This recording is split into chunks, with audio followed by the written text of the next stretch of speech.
La historia de las 7 estaciones me la contó Liborio Sánchez, que era un profesor de la Universidad de La Calle que dictaba cátedra en los tablones del Estadio Gabino Sosa 15 minutos antes de empezar el partido o en el entretiempo, antes de que la Sinfónica, que encabezaba el Supertrinche, saliera también a hacer su concierto.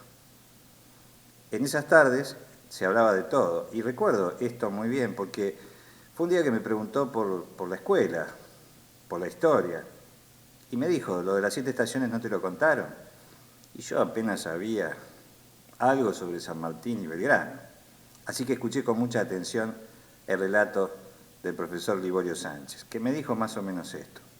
Me habló de un comienzo con el recorrido de un tren, un acto inaugural al que asistieron los que mandan, los que están siempre. Cortaron la cinta en la estación, había banda de música, en fin, se prolongó un poco el acto, se hizo de noche y el tren argentino arrancó, medio tarde.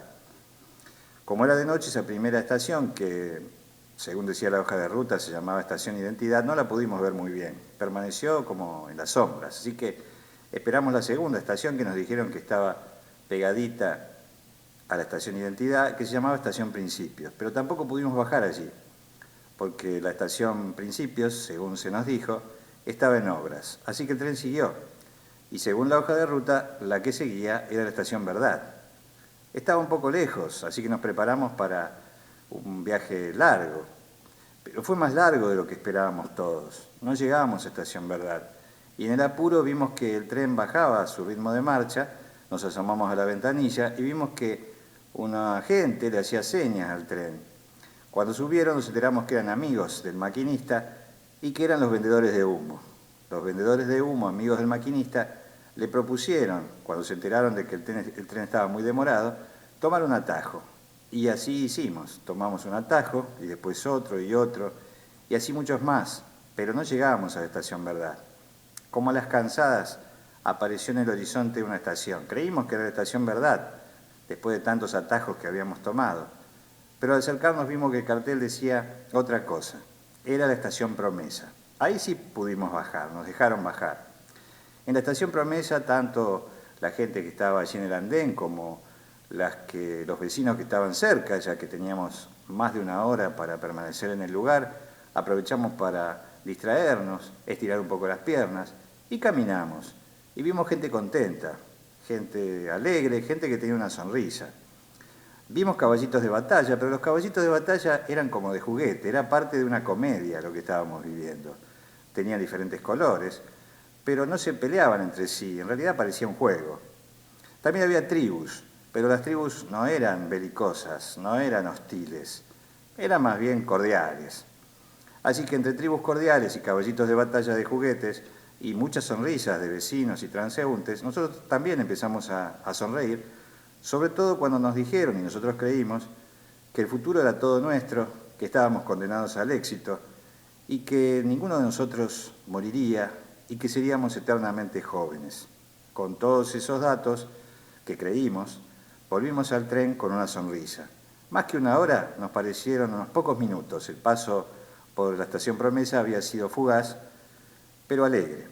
Subimos al tren pensando seguir la hoja de ruta y pasar por la Estación Verdad, que todavía no habíamos encontrado, pero enseguida, muy enseguida, apareció otra estación en el camino.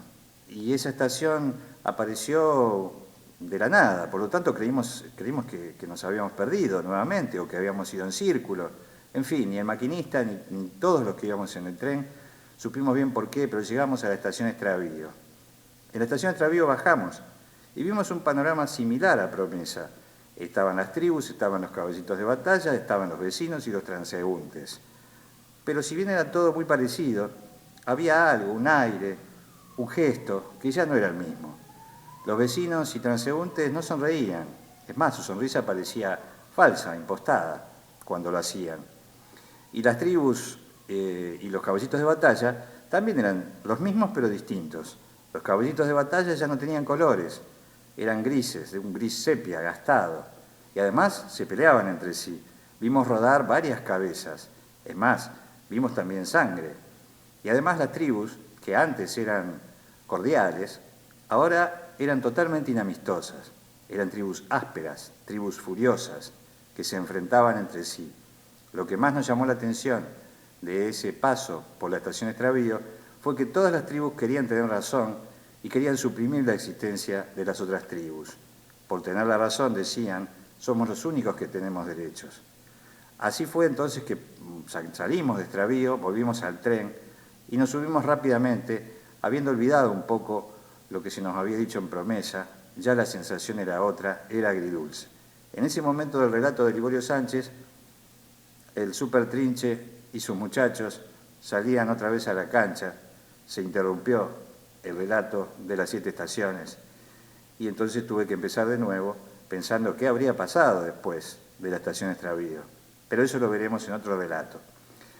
Mis queridos videístas, si les gustó denle like, suscríbanse al canal, compartan, que para nosotros es muy importante, y por supuesto tengan en cuenta lo que siempre decimos en estos videos del canal de Marcelo Taborda, novelas, relatos de ficción y de no ficción.